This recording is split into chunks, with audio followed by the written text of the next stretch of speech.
मेरा पहला सवाल आपसे वक्फ बोर्ड से ही रहेगा।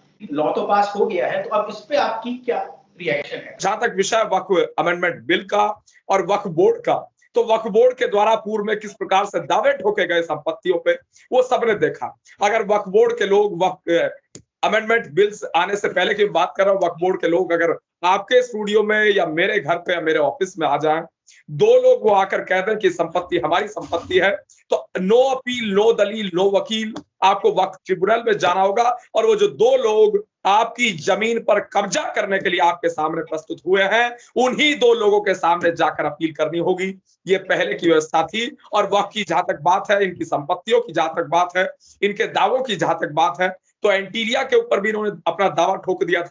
मुकेश अंबानी जी के निवास पे भी दावा ठोक दिया था। पार्लियामेंट ऑफ इंडिया पर भी दावा ठोक दिया था। सुप्रीम कोर्ट ऑफ इंडिया पर भी दावा ठोक दिया था। दिल्ली हाई कोर्ट पर भी दावा ठोक दिया था। अनेकों दिल्ली की संपत्तियों पर दावा ठोका। वो सबने देखा। और निश्चित रूप से ये गांव के गांव पे दावा ठोक देते हैं अपना। मुसलमान भारतीय जनता पार्टी के साथ पूर्ण रूप से है। और मुसलमान कह रहा है मोदी है तो मुमकिन है, यही मुसलमान की आवाज है।